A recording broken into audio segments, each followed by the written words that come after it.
Thoughts on Spirituality, Chapter 1.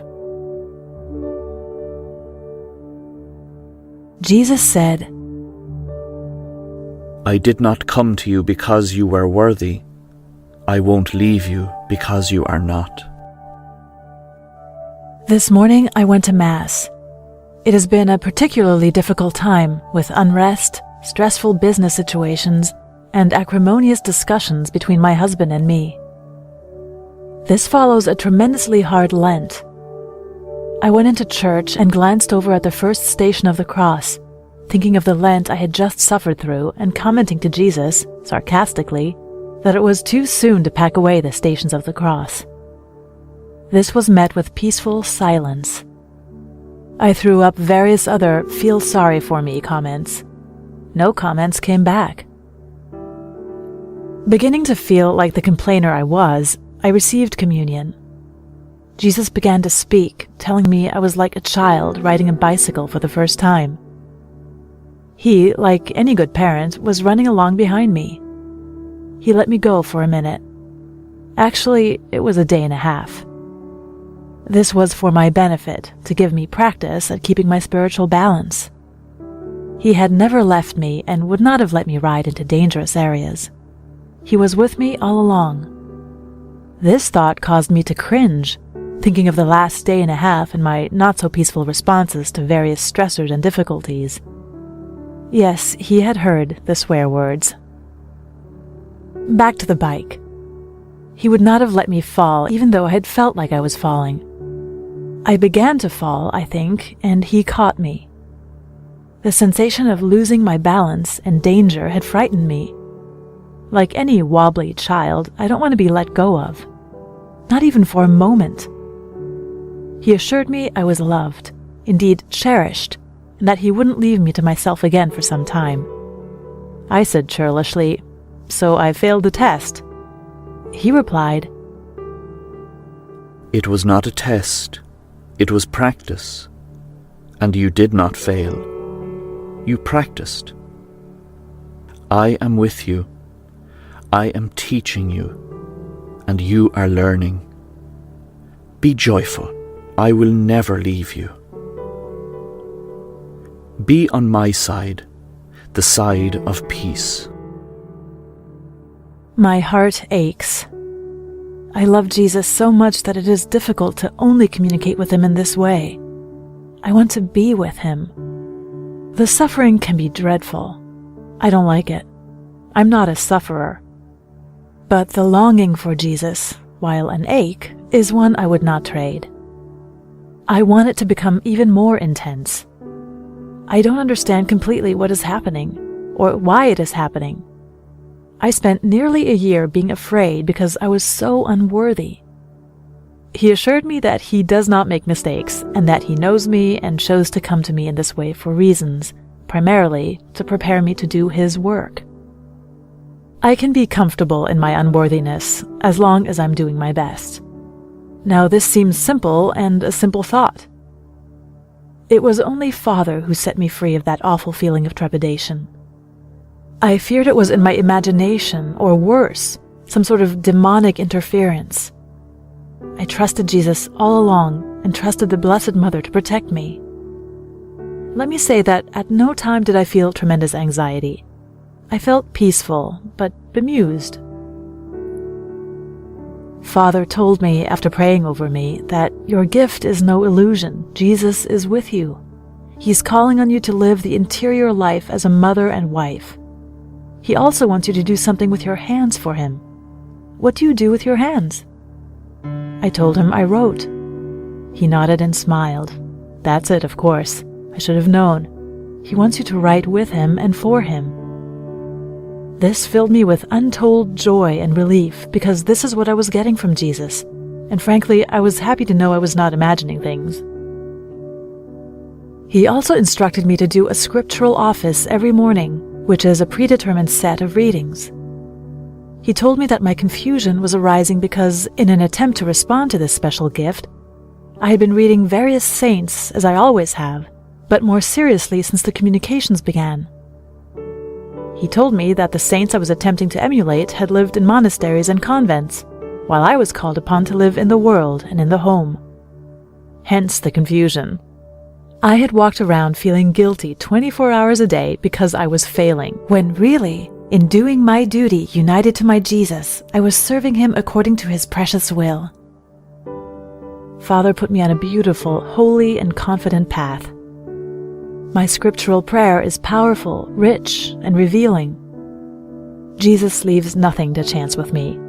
He tells me when to work on my book, which is after the house needs are met and my daily prayers are said. One day I began to work having forgotten to pray. He stopped me and said, Pray. I tried to shake him off as I was delayed to begin with. The word came again. Pray. Your work must be mine. To do that, you must start with me. Of course I did, and received such joy and comfort that I began to write with a light and happy heart. He instructs me in this way, often telling me when to be quiet or when not to make a call. I wish he would tell me when to stop swearing, but I suppose it's such a given he puts his fingers in his ears and tries not to roll his eyes. I felt his exasperation this morning when I said, "So I failed." If he wasn't Jesus, he would have rolled his eyes. But his patience is boundless. Thanks be to God our Father. I rely on his patience. I depend on it and abuse it daily. On his timing, I finished a rough draft on the morning the children got out of school for Easter break. He conveyed to me that I was not to work on it again until they were back in school. My duty for those 10 days was with the children. I put it away, but at one point considered picking it up and reading through it. No. Was the answer. This small thing is a mortification. Leave it alone until it is time. I realized that obedience is paramount and did as I was told. I try to obey in other things. During fights with my husband, he often tells me, Leave him to me. I'm not as obedient there, as he works a bit slower than I like when it comes to bringing the husband around. And how can I be sure the husband is listening when Jesus talks? Perhaps he mightn't pay attention as closely as I do. Therefore, I tell the husband what I think God wants him to know, loudly, in case he's not listening. This does not please God, and I have to work on it. God does not want me to smoke again. My love affair with cigarettes ended 7 years ago, but I still pick them up the odd time. During my last put them down and walk away decision, I prayed in front of the tabernacle. Jesus said, Would you blow smoke into this tabernacle? I am with you, inside you. You carry me with you. Do not smoke. This was not an ambivalent message, and I didn't smoke after that, although I think about it every day. Jesus often wants me to get out of his way so he can work with someone, perhaps someone I'm speaking to. I understand at times this is happening and try to quiet my soul so he can use me to speak to a person who might be struggling. I love riding with Christ.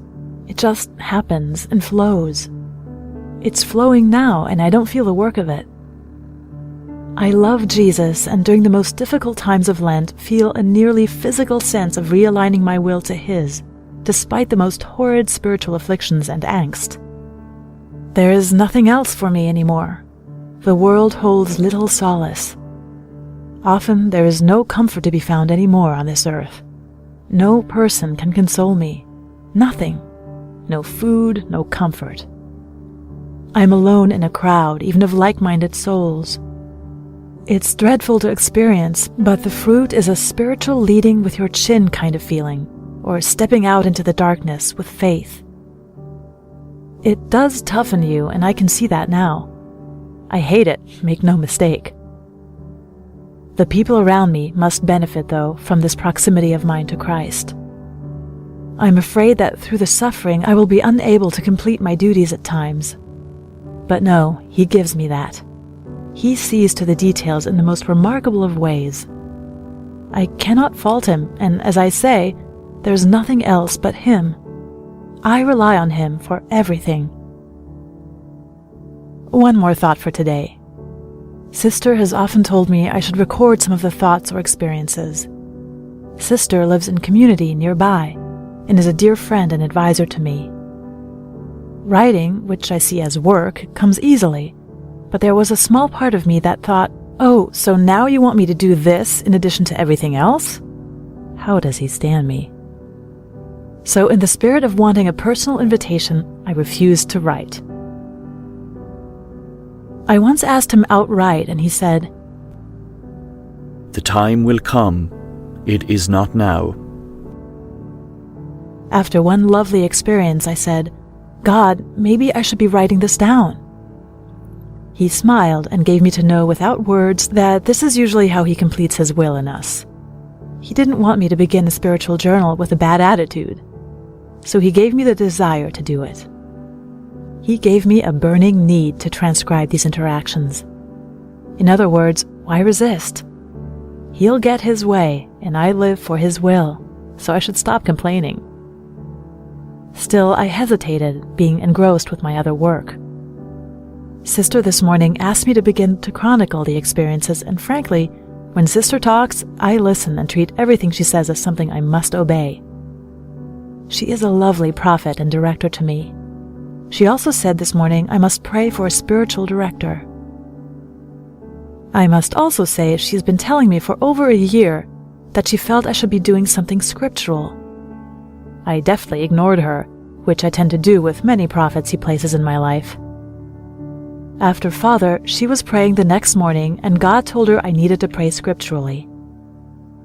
I was praying that morning also and thought, I really need to get some kind of prayer office. The doorbell rang shortly after, and Sister handed me a daily office, along with 2 other prayer books.